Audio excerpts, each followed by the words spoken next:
네, 제롬 파월 미 연준 의장이 경고한 금리 인상의 경제적 고통 현실화하고 있습니다. 주식 투자자는 그 고통스러운 시간이 얼마나 더 계속될지 속을 태우고 있는데요. 증시를 짓누르는 비관론 자세히 따져보겠습니다. 한지영 키움증권 투자전략팀 연구원 나오셨습니다. 연구원님 어서 오십시오. 네, 반갑습니다. 안녕하십니까. 네. 자, 이 파월 의장이 얘기한 금리 인상의 경제적 고통, 이게 네. 아마 경제적 고통이 고용 쪽에 나타날 거라고 보고 있을 텐데 네네. 주식 시장에 상당히 충격을 주고 있습니다. 네. 우리 시장 오늘 크게 떨어지고 있어요. 블랙 네. 먼데이라는 표현까지 나오는데 네. 오늘 시장 갑자기 더 빠진 이유 혹시 네. 뭐 무슨 요인이 있었습니까? 일단 전체적으로 빠진 이유를 한 3가지 정도로 압축을 해볼게요. 예. 먼저 기존에 있었던 악재가 있는데 예. 지난주에 있었던 9월 FOMC에 대한 여진이 지속이 되는 것 같습니다. 예. 그 연준 같은 경우는 지난주 FOMC를 통해서 뭐가 됐던 간에 우리 물가 잡는 데 총력을 기울이겠다. 그렇죠. 이러면서 강도 높은 금리 인상을 다시 한번 강조했었는데 네. 사실상 시장은 9월 FOMC에서 연준이 9월까지만 자이언트 스텝 인상하고 그 이후에는 이제 빅스텝 같이 그 금리 인상의 속도 조절을 기대했습니다. 예. 왜냐하면 저희가 생각해 보시면은 미국의 물가 같은 경우는 지금 인플레이션이라고 하죠. 예. 인플레이션이 피크아웃은 했습니다. 그러면은 자연스레 이제 연준의 정책 속도도 피크아웃하지 않을까 이 기대감들이 있었는데 9월 FOMC에서 연준은 어림도 없다. 우리는 금리 인상 계속 할 거다. 예. 그 경기를 일정 부분 훼손시켜서라도 금리를 물가를 잡을 거다. 이 의사를 표명했는데 그 여진이 지금까지 이어지고 있다라고 여진이 꽤 보시면 크게 돼요. 지금 이어지고 있네요. 네. 네. 또 다른 하나는 오늘 뭐 새롭게 추가된 악재 2가지가 있어요. 뭔가. 첫 번째로는 원달러 환율이 계속 상승하고 있다라는 겁니다. 이거는 뭐 아무래도 연준만큼 금리를 공격적으로 인상하는 중앙은행들이 없다 보니까 예. 그 자국 금리왕 또 미국 간의 금리 차이로 인해서 발생하는 글로벌 킹 달러 현상 이게 심화되고 있었는데 오늘 오후에 조금 이제 약간은 아쉬운 이야기가 나왔습니다. 무슨 얘기? 이창용 한은 총재가 하는 총재가 이렇게 환율이 급등하게 되면은 통상적으로 정부나 중앙은행 딴에서는 원달러 그 통화 스와프 한국과 미국 간에 예. 체결 이야기가 좀 활발히 나올 법한데 예. 오늘 발언에 의하면은 예. 통화 스와프 없이도 지금의 위기를 이겨내면은 좋은 경험이 될 거다 이렇게 이야기를 하니까 시장에서는 야 이거 정부에서도 환율 방어할 생각은 그렇게 없구나. 한미 통화 수합 그렇죠. 기대하지 마라 그런 신호를 보낸 셈이 됐네요. 네, 그렇죠. 그러니까 시장에서도 지금 야 이거 환율 상단 뭐 우리 1,450원까지 열어놨는데 이거 더 올라갈 수 있겠다. 이러니까 장중에 원달러 환율이 1,420원대에서 30원대로 뛰고 이게 증시에 조금 더 부정적인 영향을 미쳤다라고 보시면 될 것 같고요. 마지막 그 두 번째 요인, 그 아까 총 얘기한 것 중에 세 번째 요인은 그 개인들의 신용을 써서 이제 레버리지 투자를 한 것에 대한 반대 매매 물량이 좀 출회되고 있던 반대 매매 주가가 네. 떨어지다 보니까 이제 더 이상 견디지 못하고 그렇죠. 반대 매매가 나왔군요. 네, 그 영향이 이제 오늘 복합적으로 어우러져서 예. 안타깝지만 참 그 블랙 먼데이라고 할 정도의 저희 예. 폭락을 겪었다라고 저는 평가를 하고 그러니까 있습니다. 그러네요. 원달러 환율은 1,430원을 넘어섰고 이게 네. 1,450원까지 달려갈지도 모른다. 그렇죠. 뭐. 한미 통화 수합 이론적으로는 필요하지 않다라는 네. 이창용 총재 발언이 영향이 많이 끼쳤겠네요. 네, 그 영향도 있었던 거예요. 그 발언이 나오고 나서 외환시장에서 바로 반응을 했었거든요. 그러면 정황상으로는 저희가 추정을 해볼 수가 있는 거였죠. 네. 실질적으로 통화 수합 안 하더라도 네. 시장에 그렇게까지 노골적으로 이렇게 신호를 줄 필요는 없었지 않나 이런 생각도 듭니다. 네, 지금 그 저 보니까. 같은 경우도 솔직히 지금은 통화 스와프 할 만한 그 환경이 과거랑 좀 달라요.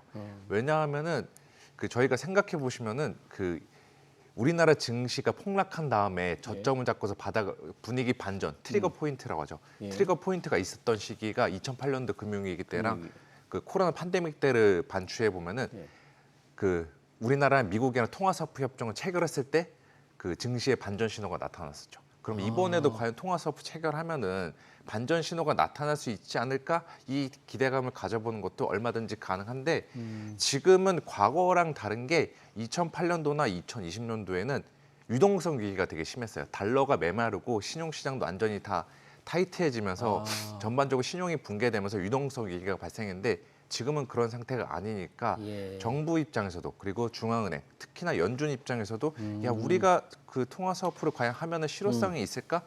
지금 썼다가 나중에 쓸 카드 없으면 어쩔 건데 여기에 대한 조금 우려도 있었던 것 같아요. 예. 대신에 지금 시장은 너무나 환율이 높게 올라가고 있으니까 정부나 외환 당국에서도 어느 정도는 조금 이거를 개입하면서 진정을 시켜주지 않을까 이 기대감들을 가지고 있었는데 오늘은 그 기대감들이 이제 없어져 버리니까 예. 환율이 그 심리상으로는 오버슈팅 된 거죠. 아, 그렇게 그러네요. 보시면 될 것 같습니다. 정부가 국민연금 우리나라 네, 네, 연금과 이 달러 스와프를 맺고 네. 또 수출 기업들의 선물환 네. 또 활용을 해서 뭔가 시장을 환율을 안정시키기 위해서 열심히 노력은 하는데 네. 시장 개입을 하고 있는데 전혀 네. 먹히질 않는 거예요 지금. 네, 그렇죠. 지금은 제가 아까 말씀드렸다시피 유동성이나 한국 경제에 문제가 생긴 게 아니라 글로벌 강달러, 특히나 연준의 금리 인상을 다른 나라 중앙은행들이 못 따라가니까 예. 이 현상들이 발생한다라고 보시면 될 것 같습니다. 여러 가지 이유가 악재가 겹쳐서 네. 블랙 먼데이가 지금 나타났는데 역시 미국 시장 뭐 지난 주말에 많이 떨어졌기 때문 아니겠습니까? 네, 맞습니다. 그럼 미국 시장만 보면 뭐 지금 시장이 턴어라운드 조금은 네. 안정을 되찾을 가능성 뭐 있을까요? 단기간에 안정될 저도 가능성? 오늘 내내 좀 고민을 해봤는데 예. 이번 주 내내 단기적으로 그 뚜렷할 만한 호재성 재료가 그 큰 이벤트가 발생할 만한 그런 것들이 예정되어 있지는 않아요. 아, 그래요. 예, 근데 저는 여기서 좀 드리고 싶은 게 우리가 이제 그 이벤트 말고 예. 데이터나 투자자들의 심리 상태를 체크해 보면은 그 미국 나스닥 기준으로 예. 미국의 이제 낙관론과 비관론들의 투자자들의 심리를 측정할 수 있는 예. 불베어 스프레드가 있습니다. 불 베어 베어 스프레드 예. 차이, 예, 낙관론과 낙관론과 비관론의 비관론자들의 차이. 어떤 예. 차이. 네, 예. 그게 어떤가요? 그게 올해 6월 수준에 그게 마이너스 한 40포인트였거든요. 예. 그게 거의 2008년 금융위기 이후 최저점 수준이었는데 지금은 그거보다 더 내려왔어요. 그만큼 지금 비관론이 극도로 과대평가됐다. 비관론이. 네. 그렇게 보시면 될 것 같고 또 미국 증시도 그렇고 밸류에이션 상으로도 저희가 항상 이야기하는 거지만 거의 역사적인 하단에 도달해 있다라는 점을 감안했을 때 저희가 6월 달에도 생각해 보면은 6월 22일인가 그때가 미국 증시의 저점이었거든요. 저점을 잡고서 위로 올라올 때 재료들을 보면은 뚜렷한 재료 없이 그냥 단순의 수급적인 요인들, 낙폭과대 인식들 혹은 이제 많은 투자자들 사이에서 예. 야, 이 정도면 악재 반영할 거 다 반영했다라는 인식들로 올라왔던 사례들이 있었습니다. 저는 예. 그래서 지금 분명히 위험 관리를 해야 되는 거고 또 아래로 이제 하단을 좀 더 열어놔야 되긴 하지만 여기서 굳이 매도를 도망치는 것은 지금은 좀 늦지 않았나 이렇게 생각하고 있습니다. 도망치기에는 좀 늦었다. 네, 팔고 도망가기에도 늦었다. 뭐 어떻게 할 방법이 없는데 네. 비관론이 많다 보니까 네네. 늘 비관론자 닥터 두미로 불리는 그렇죠. 누리엘 루비니 전 뉴욕대 교수 미국 주가가 지금보다 40% 폭락한다 뭐 이런 말도 했고 또 어떤 네. 분 대형 테크주 헤지펀드 사토리 펀드 뭐 운용자는 최고점 대비 50% 떨어진다. 정말로 심각하게 비관론을 얘기했네요. 네. 40~50%더 하락한다. 이런 거에 대해서 어떻게 생각하십니까, 한정연구원님? 뭐 지금 시점에서는 얼마든지 안 좋은 상황들이 예상을 해볼 수가 있는 거죠. 그게 편할 수도 있으니까요. 그럼 저는 그거 말고 네. 우리가 이제 반전을 모색할 수 있는 포인트 그리고 여기서 지금 매도를 해서 시장에 떠나고 손실을 확정했는데 그 이후에 갑자기 나올 수 있는 반등에 대해서도 생각을 해봐야 된다. 반전의 어떤 네. 변수가 뭐가 있을까? 있어요, 있긴. 예, 그래서 저는 아까 말씀드렸다시피 비관론의 비중이 굉장히 과도하다. 그리고 역사적으로 그게 과도했던 시기 이후에는 반등이 나왔다라는 좀 말씀을 드리고 싶고요. 또 아까 중간에 말씀드렸다시피 이번 주 같은 경우는 데이터나 지표 같은 것도 특별히 예정되어 있지 않고 연준 위원들의 발언들이 줄줄이 예정이 되어 있습니다.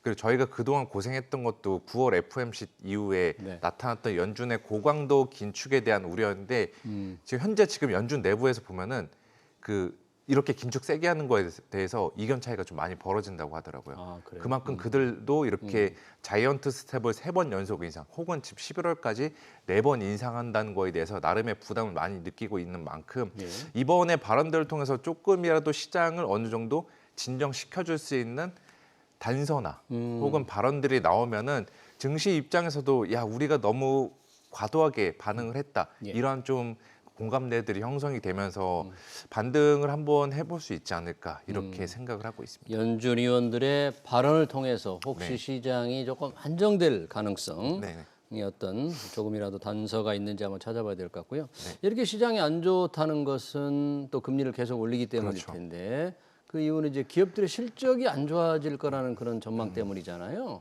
네, 이 기업 맞습니다. 수익 어떻게 지금 전망이 미국에서 되고 있습니까? 기업 수익들 지금 미국도 그렇고 우리나라도 그렇고 계속 내려가고 있어요. 뭐 3분기, 4분기 내년까지 계속 예. 내려가고 있는데 다만 기업들의 이익이 둔화되는 거는 저희들이 어느 정도 그동안에 내내 주가 조정을 통해서 소화를 한 측면이 있다라고 보시면 될 것 같고요.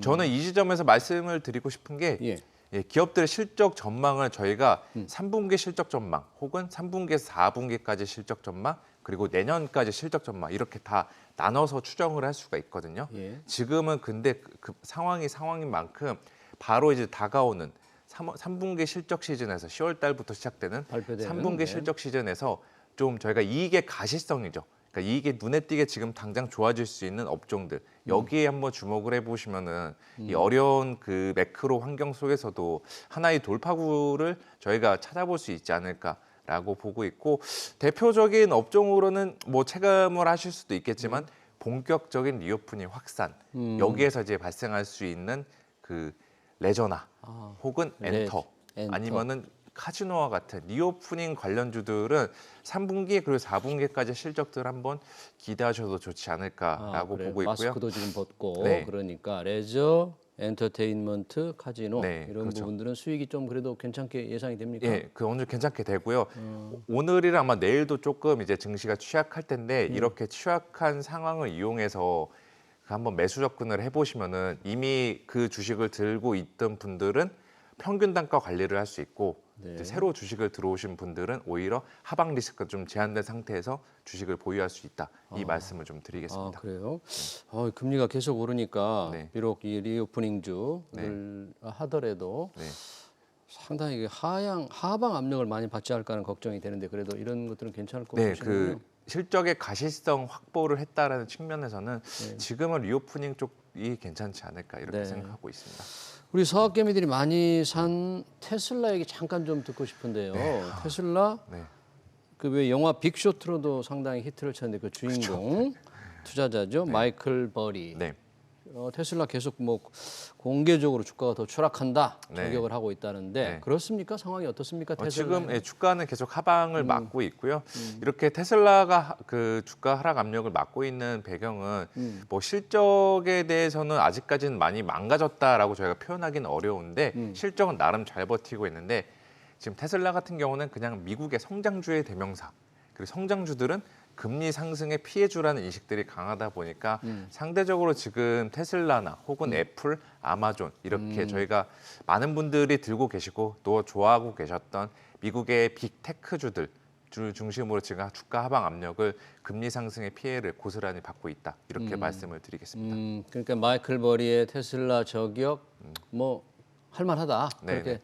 성장주니까 네. 대표적 지금 금리 상승기에 가장 타격을 많이 받는다 그런 얘기네요. 그렇죠. 예, 현 시점까지는 저분의 말이 맞았는데 이제 앞으로의 상황을 보자면은 그 금리가 이제 과연 얼마까지 올라갈 수 있을지가 저희가 고민인데 그거를 좀 가늠할 수 있는 거는 이제 한 3주 정도 남았죠. 예. 제가 매번 얘기하는 매달 발표되는 미국의 소비자 물가, 소비자 물가. 10월 13일에 발표되는 미국의 9월 소비자 물가에서 예. 이제 예상보 그 시장이 우려했던 것보다 낮은 수준의 그 물가 상승률을 보여준다면은 이거는 정말 분위기 반전의 포인트를 제대로 마련할 수 있다라고 생각하고 있습니다. 경제 지표로는 10월 13일에 발표되는 9월 미국의 소비자 물가 한번 주목해 봐야 될 것 같고요. 네. 뭐 테슬라 성장주 대표적으로 얘기했으니까 우리나라 지금 이 성장주 대표적인 성장주가 이른바 네이버와 카카오입니다. 어렵죠. 뭐 지금 올 들어서 한 절반 이하로 떨어진 거예요. 지금 네, 뭐 어떻게 된 계속해서 겁니까? 그냥 뭐 연이어서 그냥 신저가를 네. 경신을 하고 있다라고 보시면 될 것 같고요. 그 네이버, 카카오 같은 경우는 아무래도 그 국내 매출 비중이 거의 압도적이고 더 나아가서 실적 전망도 지금 올해까지는 그렇게 밝지가 않아요. 내년도 한 2분기 이상 지나야지 그 이익이 좀 턴어라운드 한다. 이 기대감과 추정을 해볼 수가 있는데 네. 현 시점에서는 내년도 2분기 일까지를 벌써 주가에 반영하려고 들지는 않고 있기 때문에 지금 여기는 지금 조금 그 실적 전망 자체는 불투명하다라고 보시면 될 것 같고요. 예. 대신에 그 저희가 뭐 주가가 이제 싸다 비싸다 지금 자리가 들어갈 자리냐 빠져나갈 자리냐 이거를 판별할 때 보는 그냥 이익 밸류에이션 혹은 주가 순자산 비율로 봤을 때 밸류에이션으로 보면은 지금 거의 역사적 밴드 하단의 수준에 도달해 있는 상황입니다. 그래서 지금은 여기서 지금 이 주식 정말 들고 계시다가 팔고 싶은 분들 많으실 것 같은데 그렇죠. 한번 팔면서 포지션을 정리하는 작업은 조금 재고 다시 한번 생각해 보시는 게 지금 시점에서는 좋지 않나 이 말씀을 좀 조심스럽게 드리겠습니다. 아, 그래요? 네. 가지고 있는 대표적 성장주를 좀 팔고 갈아타고 싶은 그런 생각이 있을 텐데 그 좋지 않다 그런 그렇죠. 얘기네요. 네. 근데 뭐 현금 보유 비중을 늘려라. 유명한 투자자들 계속 그렇게 투자 전략이라고 얘기하잖아요. 네네. 현금 보유 비중을 늘리란 말은 주식을 팔으라는 얘기 쉬운 말인데. 그렇죠. 근데 저는 지금 현금 비중 늘리는 거는 늦지 않았나라고 늦었어요? 생각하고 차라리 지금은 오히려 현금 비중을 늘리기보다는 정말 그 실적 잘 나올 수 있는 아까 말씀드렸다시피 3분기 실적 가시성 높은 업종들 아니면은 최근에 주가 조정으로 인해서 밸류에이션이 정말 과도하게 하락한 업종들 종목들 이쪽 위주로 포트폴리오를 재구성하거나 네. 오히려 지금은 매수로 대응해서 평균 단가를 좀 낮추는 전략을 하는 것이 좋지 않나 이렇게 생각하고 있습니다. 매수로 대응하는 다소 조금 지금 시장에서 너무 공격적인 권고를 하시는 게 아닌가 좀 걱정도 됩니다. 저는 뭐 공격적인 권고보단 지금 대부분의 시장의 의견이 공격적인 매도를 많이 권고하고 글쎄요. 있는데 예. 저는 그래도 조심스럽게 모든 그 컨센이 한 방향으로 쏠리면 그게 가장 어떻게 보면은 반대 현상들도 얼마든지 출현할 수 있으니까 지금 시점에서는 저는 이렇게 지금의 매도는 솔직히 투매 패닉 셀링 현상도 좀 짙다라고 보고 있습니다. 그 비이성적인 매도세에 저희가 굳이 동참할 필요는 없고 굳이 주식을 사지 않으시더라도 지금은 그냥 들고 가시는 게 좋지 않나 네. 이렇게 좀 말씀을 드릴게요. 비성적 매도에 동참할 필요는 없다. 마지막으로 네. 한때 왜 뭐 약세장에서 히트쳤던 네. 태조 이방원 뭐 있었잖아요. 그쵸. 요즘 뭐 태조 이방원도 뭐 맥을 못 출 텐데 네. 무슨 로봇주들이 로봇 테마주 말이 있던데 네네. 뭐 로봇이라는 게 테마주인지 아닌지는 모르겠습니다만 왜 이렇게 관심을 끌죠? 어떻게 보면은 다음에 이제 유행어를 찾기 위한 과정에서 그 새롭게 부상한 후보라고 볼 수 있고 또 나름의 스토리도 있죠. 그래요? 인플레이션 시대에 이제 근로자들의 임금이 올라가게 되면은 기업들도 계속 비용 부담, 인건비 부담이 늘어날 텐데 그거를 좀 저희 사람 입장에서는 가슴 아프지만 효율적으로 대체할 수 있는 수단이 로봇이잖아요. 네. 그러한 좀 니즈들이 계속해서 확산이 되다 보니까 이게 하나의 테마와 유행으로 만들어지면서 로봇 관련주들이 지금 부상하고 있다라고 보시면 될 것 같고요. 그 약세장이나 혹은 증시 분위기가 정말 그 취약한 장에서는 이러한 테마주 단기 트레이딩으로는 한번 접근해 볼 만한데 오래 들고 가는 거는 한번 지양할 필요가 있다. 네. 저는 이 정도로 말씀을 드릴게요. 예, 왜냐하면 테마주에 관심을 갖다가 큰 코를 다친 케이스가 많으니까 태조 이것도 이방원도 자꾸 마찬가지였죠. 테마주 해서 이 투자자들을 현혹시키면 안 되지 않나 하는 그런 좀 걱정도 좀 듭니다. 네. 시장 동향 잘 들었습니다. 지금까지 한지영 키움증권 투자전략팀 연구원이었습니다. 연구원님 고맙습니다. 네.